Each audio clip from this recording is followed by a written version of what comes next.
Zuckess, a Gand bounty hunter. Zuckess heeded the Empire's call for mercenaries to locate the Millennium Falcon and bring her fugitive crew to justice, receiving his orders on the bridge of Darth Vader's Super Star Destroyer.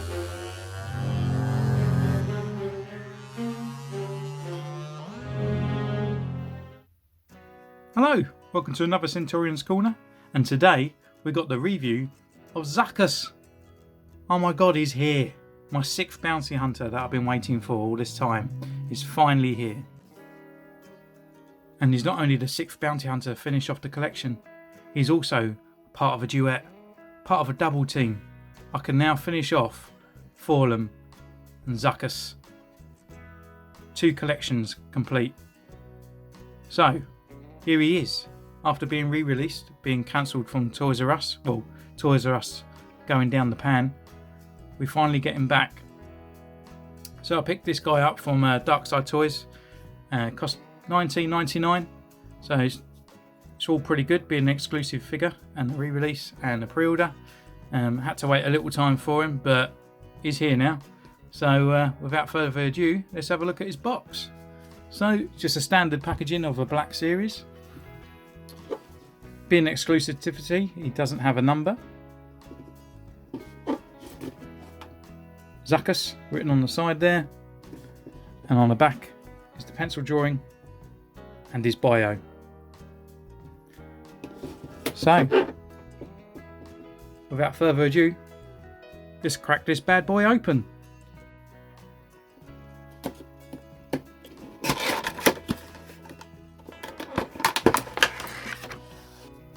Right, so here he is in his blister pack. He's quite a small, stumpy fellow, really.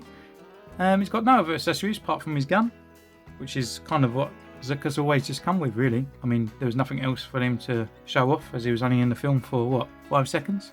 So, we're going to grab him out of his blister pack, have a first little play with him, and then after that, I'll take him away, and we'll do a full review on him, and then take some pictures, and I'll come back.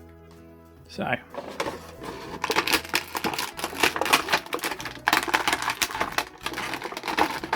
he's in there nice and tight. Oh, his hands are inside the blister. That's right.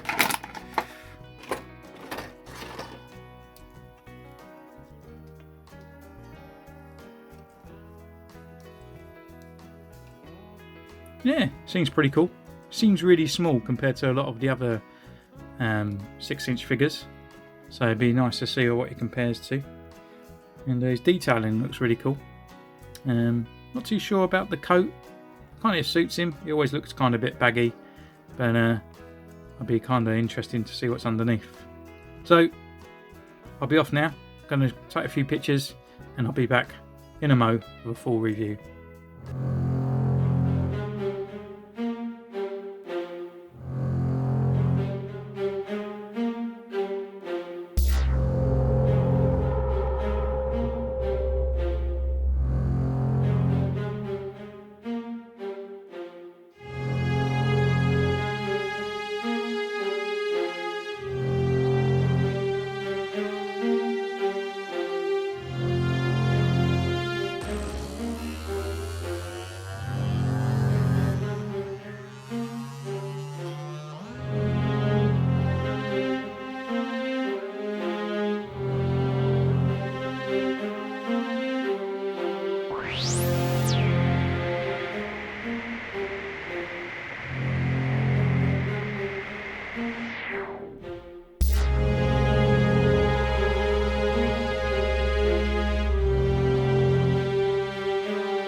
Okay, so I've had a good play, took some pictures that you'll see at the end of this video, and yeah, it's pretty cool actually.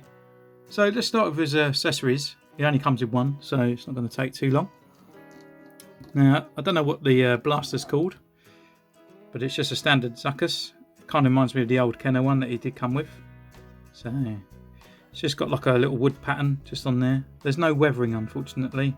It's just a standard, just a blacky gloss kind of sort of material. And yeah, it does the trick. He holds it nicely. So we'll just check that out. So he holds it in his left hand. His right hand is just a grippy hand. and so it just fits in nicely there, and it kind of just sort of sits snug as he's only got 2 fingers and a thumb.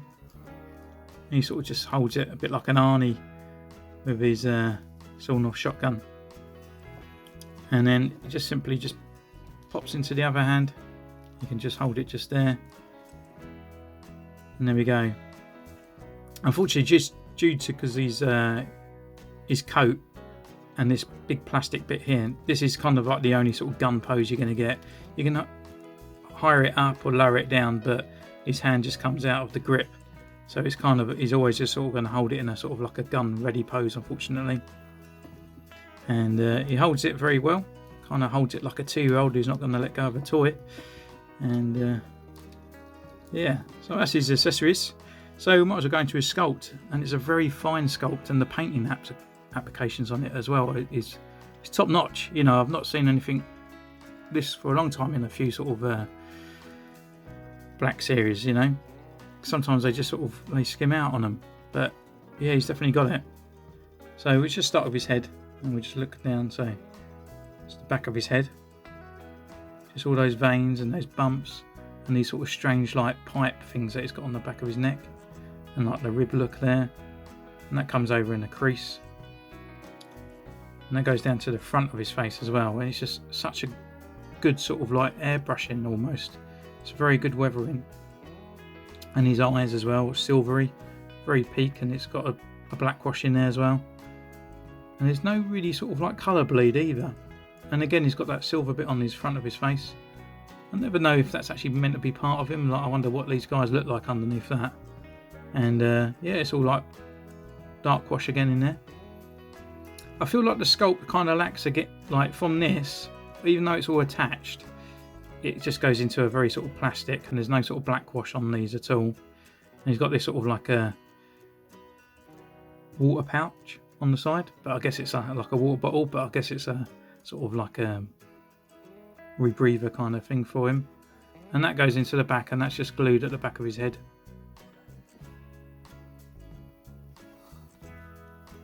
And that comes down here, and these two split off, and these are just glued on the back of his like bib thing. Now I did try taking off his bib, but there's actually no way, it's all glued in, because I wanted to see what he looked like underneath here, but we'll take a look at that in a minute. So looking at his bib thing on the back, he's got his little pouches, and again it's all like leathered and weathered. And then up here he's got his like little part there, and that's glued as well into his belts. Again, he's got his pouches on the side, got a big bum bag, and then goes into his kind of sort of codpiece kind of armour, kind of a bit like a cockroach, isn't it? And then looking at his coat as well, it's all kind of like, sometimes it's like a weird strange plastic, very sort of polyester-y type, but it's not too bad, and it's weathered in a sort of like a gritty splat, I suppose. It's not too bad. I think if they did make it skinnier on it, it wouldn't look right. I think it is the right kind of bulkiness, it does fit him well, but I actually, you know, I think it works better as well being sort of soft goods rather than sort of sculpted as well. It just gives off that look for the figure. And that's kind of him really, that's what you can see from the outskirts. But inside, well, you can start from his legs. And yeah, they're not too bad. You know, he's got like bandages sort of thing, parts on there. And then he's got his trouser legs, just kind of plain brown. Now I did try and get, we can't get up here, but it kind of looks like it's got a brown, try and push up as much as I can. It's kind of like some braces either side, and it's just brown, and that's brown all around. And I did try and look in at the top as well. It's kind of like just a bit of a, like a roll neck type thing, kind of looks like a bit like a Jedi kind of undersuit underneath there. But unfortunately we can't get in there to have a look without really damaging the figure. And he's got these little cool gloves on. They're on both sides. And then under his top, he's got his little sort of insect arms as well, which has been sculpted as well, which look really cool. And again, they're not really been sort of skimped out on. There we go, just zoom in for that detail. So yeah, it's pretty cool. I'll just show the other arm as well.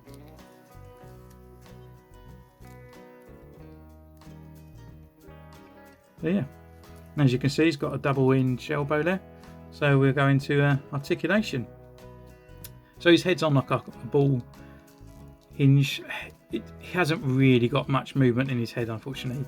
He can turn left and right, but looking up, it's not there. Looking down, it's more like his ab crunch kind of brings him down more. So he just looks down that much, and he definitely can't look up. I don't know if it's. I don't think even it's hindering by the sculpt. I think it's just literally, he just can't do it. It's just the way the peg is inside. It's a very sort of thin peg.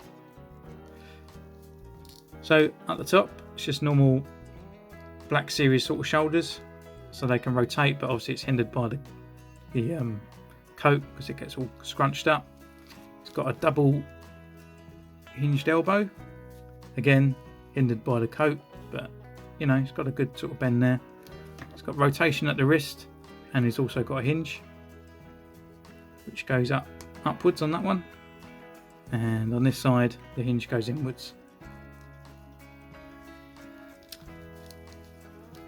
He's got actually a waist rotation as well, and he hasn't really got a crunch. He's got